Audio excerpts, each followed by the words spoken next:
വ്യത്യസ്തമായ ഒരു കാഴ്ചയിലേക്കാണ് നമ്മളെല്ലാവരും എത്തിയിട്ടുള്ളത്. ഇതിനെ കുറിച്ചിട്ട് വിനോജി നമ്മളോട് സംസാരിക്കും.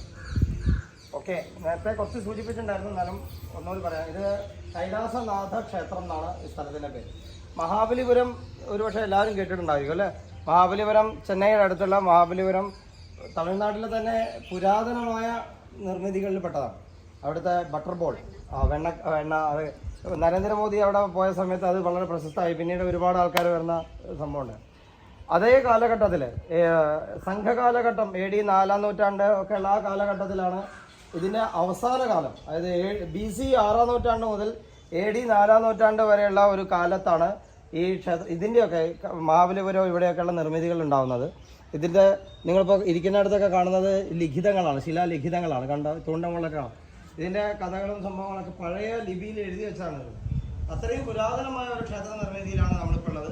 ഇത് ഏതാണ്ട് മണ്ണിനടിയിൽ മൂടിയതായിരുന്നു, കാണാതെയായിരുന്നു. പിന്നീട് യാദൃച്ഛികമായി കണ്ടെത്തിയതാണ് ഈ സ്ഥലം. പിന്നീട് ആർക്കിയോളജിക്കൽ സർവേയുടെ കീഴിലാണ് ഇപ്പോൾ ഈ ക്ഷേത്രം ഉള്ളത്. അതുകൊണ്ടാണ് ഇതിങ്ങനെ സംരക്ഷിത കേന്ദ്രമായിട്ട് നിർത്തിയിരിക്കുന്നത്. ഇവിടെ പല സ്ഥലങ്ങളും ഈ തൂണിൻ്റെ മോൾ ഭാഗത്ത് പലതും അവർ പിന്നീട് റിനോവേറ്റ് ചെയ്തതാണ്. ഇടിഞ്ഞു പൊളിഞ്ഞ് വീണതാണ്, റിനോവേറ്റ് ചെയ്തതാണ്. ഇവിടുത്തെ ഇതിൻ്റെ ഇടയിലുള്ള ശില്പങ്ങളാണ് ഇതിൽ ഏറ്റവും മനോഹരമാക്കുന്നത്. കണ്ടല്ലോ എല്ലാവരും അല്ലേ? അതിൽ ഓരോന്നിനും കഥയുണ്ട്. അത് അത്രയും നമ്മളിവിടെ ഇന്ന് പഠിക്കാൻ താല്പര്യമുള്ള ആൾക്കാർക്ക് അത്രയും കഥകളുണ്ട്. ഓരോന്നിനും എല്ലാറ്റിനും പ്രത്യേകതകളുണ്ട്. ഇതിൽ ആദ്യത്തേത് നേരത്തെ കണ്ടിട്ടുണ്ടാവും, പോകുന്നവർ കാണാത്തവരൊന്ന് നോക്കിക്കോളൂ. ഗണപതിയുടെ തല വെട്ടിയിട്ട് ഗണപതിക്ക് ആനയുടെ തല വെച്ച കഥ കേട്ടിട്ടുണ്ടല്ലോ. ആനത്തല അല്ലാത്ത ഒരു ഗണപതി ആരും കണ്ടിട്ടില്ലല്ലോ. അങ്ങനെ ചിത്രമൊന്നും നമ്മൾ കാണുന്നില്ലല്ലോ. ഈ ഫസ്റ്റത്തെ കടന്നു വരുമ്പോൾ ആദ്യത്തെ തന്നെ ഉള്ളത് ഗണപതി ആനയുടെ തലയാവുന്നതിന് മുമ്പുള്ള ഗണപതി ശിവപാർവതിമാരെ നടത്തിയിരിക്കുന്നത്. പിന്നെ ഇപ്പുറത്ത് നരസിംഹമൂർത്തി ഹിരണ്യകശിപുവിനായിട്ടുള്ള യുദ്ധത്തിന്റെ രംഗം.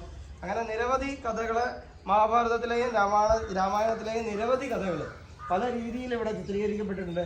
എല്ലാറ്റിനും ചില പ്രത്യേകതകളുണ്ട്. അതാണ് ഈ സ്ഥലത്തിന്റെ മഹത്വം. ഉള്ളില് ഇപ്പോൾ നിത്യപൂജ അടുത്ത കാലത്ത് ആരംഭിച്ചിട്ടുണ്ട്. കുറെ കാലം ഇല്ലായിരുന്നു. ഇപ്പോൾ ക്ഷേത്രത്തിൽ വീണ്ടും പൂജയൊക്കെ ആരംഭിച്ചിട്ടു. അതാണ് ഈ സ്ഥലത്തിന്റെ ഒരു ചരിത്രം. കൈലാസനാഥ ക്ഷേത്രം. ഓക്കെ, കൈ പിടിക്കേണ്ടവരുണ്ടോ? കൈ മറ്റേ രണ്ട് വലിക്കേണ്ടി